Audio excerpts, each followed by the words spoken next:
She's down double digits in most polls, and this is a relatively positive ad. She does say, I didn't go to Yale, I didn't inherit millions like my opponent. But then she goes on to this, I'm you. It's the idea, and some people mock it, but the idea that in this anti-establishment, anti-politician mood, that you say, yeah, I'm not rich and I'm not terribly polished, I'm normal.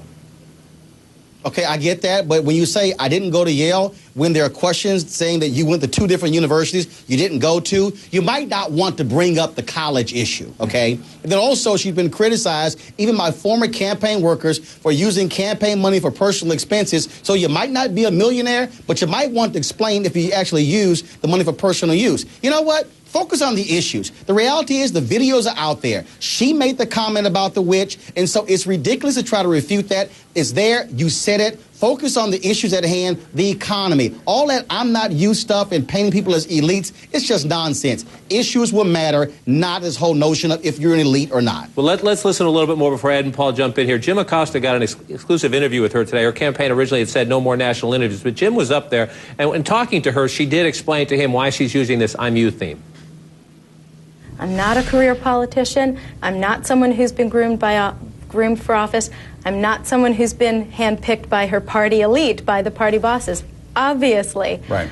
I'm an average American citizen. I'm an average Delawarean. I want to go to Washington, D.C. and do what most Delawareans would do. I would not have voted for Obamacare. I would not have voted for the bailouts. I would not have voted for more of the spending bills that are putting us into bankruptcy, and neither would you. Right. That's what my message, I'm you, means. I want to do what you would do in Washington, D.C.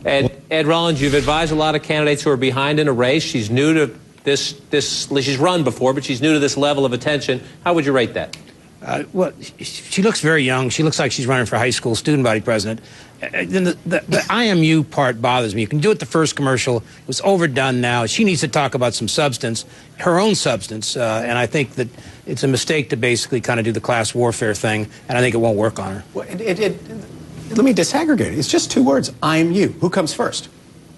Me. It's all about her. And my question for her is, why did she mislead voters about her college education? How come it took nearly 2 decades to pay her college bills so she could get a college degree? How did she make a living? Why did she sue a well-known conservative think tank?